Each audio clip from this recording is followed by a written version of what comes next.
PJ. Attorney, magandang araw. Sir, bilang isa pong legal luminary sa Pilipinas, ano po masasabi ninyo na nag-constitute po ng ang Senado ngayon ng quorum at napalatan po si Alan Peter Cayetano bilang Senate President? Yung sitwasyon sa Senado ngayon, kung totoo nga na nagkaroon na ng session at yun nga yung balita at nagkaroon ng eleksyon ng panibagong liderato at nailing nga raw si Senator Sherwin Gatchalian. Ano ang basihan nito? Maliwanag kasi ang provision po ng saligang batas under Article 6, Section 16 na the Senate and the House of Representatives can elect its leaders by a majority of all its members. Importante yung salitang all. No? Ayan ang provision ng Section 16, Article 6 ng ating saligang batas. So, pag sinabi mong all its members, there are 24 members. Majority of all its members, 13. Absolute majority ang tawag natin dyan. Sa determination of quorum, iba rin pong provision yan. Yung susunod na paragraph, nakalagay dyan that each house may by a majority of each members can conduct business for purposes of its day-to-day operations. So yung determination of quorum will only require majority of the members, meaning to say who are here in the Philippines. Yung election ng Senate President, it requires majority of all its members. Kung totoo nga na pinalit ng Senado si Senator Sherwin Gatchalian, ay violation po yan ng provision po ng Article 6, Section 16. Hindi mo pwedeng may apply yung kaso ng Abilino versus Cuenco kasi yun ang binabanggit eh. It is a 1949 case at doon sa provision ng 1935 Constitution, yung election ng Senate President, wala pong nakalagay na all its members, kundi majority of the members thereof.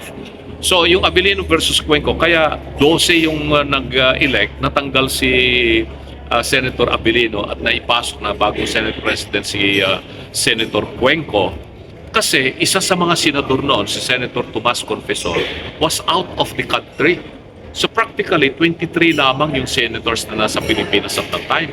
Yung isa pang ang senador ay nasa hospital. He was indisposed, si Senator Vicente Soto Sr. na wala doon din sa session.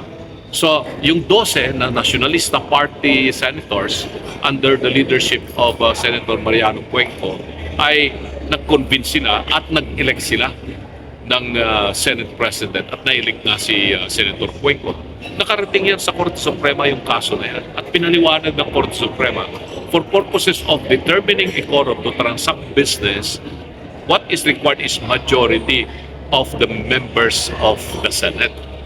At dahil wala pong provision tungkol doon sa majority of all its members to elect the Senate President, yung pagka-elect ni Senator Cuenco ay tama, sabi ng Supreme Court. Kasi yun ang nakalagay sa saligang batas, yung interpretation under the 1935 Constitution. Pero under the 1987 Constitution, maliwanag na majority of all the members of the Senate. So 13 votes ang kinakailangan niya. At ito ngayon, paano yan? Tama ba yung ginawa ng Senado na nag-convince sila at gumawa ng kanilang mga business doon sa Senate? I don't think so kasi even in the determination of quorum, which says that the Senate by a majority of the members thereof, hindi rin sinabi na all its members, majority of the members thereof, can constitute a quorum. Ibig sabihin, ilan ba yung members ng Senate na nasa Pilipinas?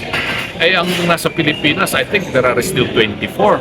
Kahit na yung isa hindi mo mahagilap at yung isa ay nakadetain, still they are members of the Senate. Wala namang information na nagsasabing si Senator Bato de la Rosa is already out of the country. Kasi pag out of the country na yung isang senador, he is beyond the jurisdiction of the Senate. He can no longer be compelled to attend the session.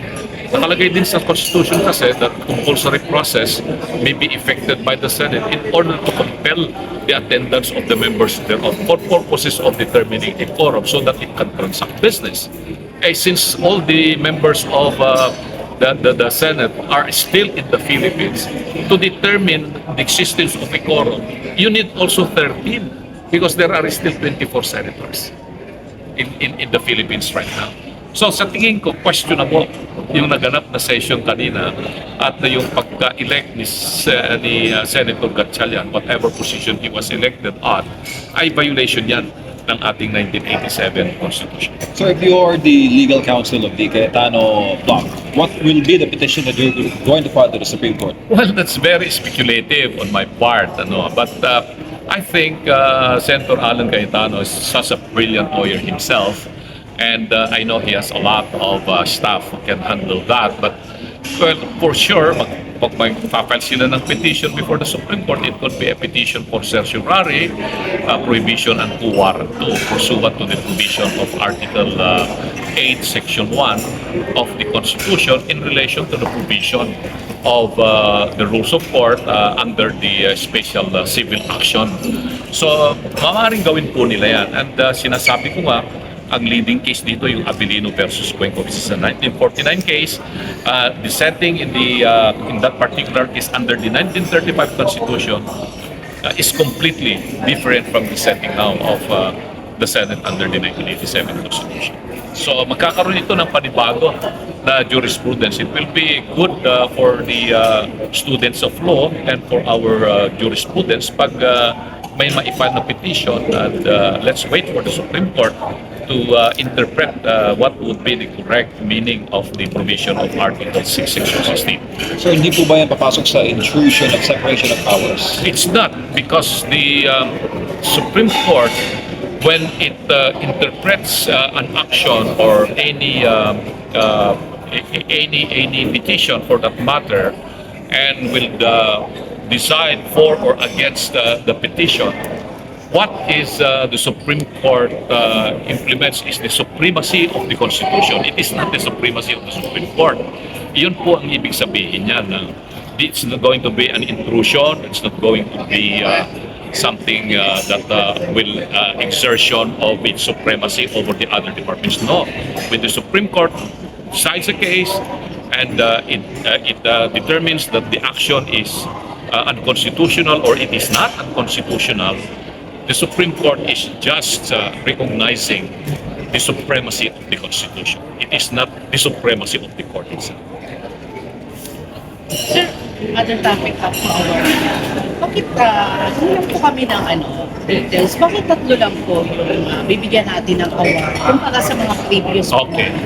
Masyado kasing mahigpit yung requirements natin ngayon sa pagpili ng mga awardees. There are several nominees, hindi ko nababanggitin yung mga ibang nominees, and in the determination of the committee that screened these nominees, the recommendation is only to award